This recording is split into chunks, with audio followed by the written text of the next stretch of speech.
numerical strength of Ghana's surgical and physician stock is set to improve significantly following the signing of an MOU between Roche Ghana, a subsidiary of the Swiss pharmaceutical giant F. Hoffmann La Roche, and the Ghana Medical Association. The country has struggled with specialist oncology surgeons over the years, leading to needless fatalities. But with the signing of this MOU, Rector of the Ghana College of Surgeons and Physicians, Professor Richard Adanu, expressed his outfit's readiness to collaborate with the Ghana Medical Association in ensuring the partnership's objectives are met, including increasing the stock of specially trained oncologists in the country. He added that the current number of resident oncologists is inadequate to meet the growing population. This would improve the care of cancer in the country. So we have doctors who do the surgical part of cancer, where they operate to get the cancer out. There are doctors who do the radiation part, where they use special light to kill the cancer cells.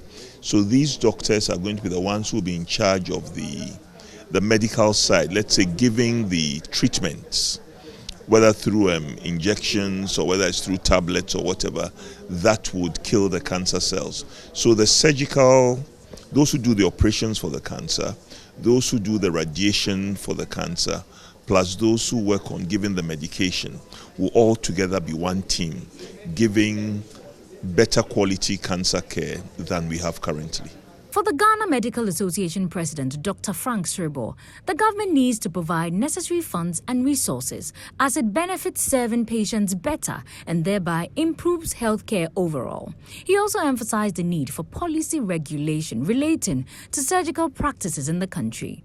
It's not easy to train people. You know, it takes a lot of resources. Right now, we are sending people to Kenya. It's money. You realize that they need to have their school fees paid, they need their upkeep to be taken care of and so forth. And if you even come to the college itself, the college has to run.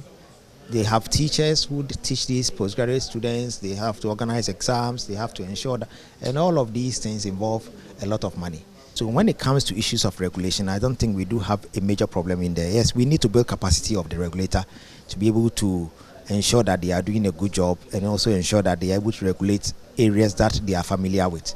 So the capacity has to be built up, but medical practice in this country is regulated.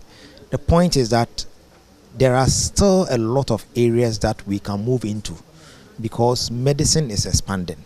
Subspecialties are evolving everywhere around the globe, and Ghana cannot be left out. There are still areas in medical practice that is currently happening in the country that is not properly regulated because there are no guidelines. If you look at organ transplant, for example, it's an area that we don't know how its regulation is going to be done, and we still don't have guidelines in place. An area we will need to have guidelines in place. If you look at in vitro fertilizations, for example, that people are doing, the IVFs, it's an area that will need some regulation so that there is proper guidelines as to how it has to happen. Medical Director for Roche Ghana, Dr. Louisa Preko, stated that the collaboration would enhance patient care and improve overall healthcare delivery in the country. She further outlined the collaboration's components. This partnership entails that the three parties, that's the Ghana College, the GMA and Roche, are going to be financially responsible to ensuring that we get a faculty for medical oncology training started in Ghana. So the Ghana College is supporting with the airfare of 4 selected residents to travel to Kenya for a 2-year residency program. The GMA is supporting with the insurance, the travel insurance, and the welfare of the specialists who go there. And Roche, we are taking care of the tuition fee and also the living expenses of 4 selected residents to be in Kenya for 2 years. Roche is the world's largest biotechnology company and a global pioneer in pharmaceutical and diagnostics, focused on advancing science to improve people's lives. The collaboration will involve training specialized oncologists and establishing an oncology directorate in the country. Stephen Mentor's report, read to you.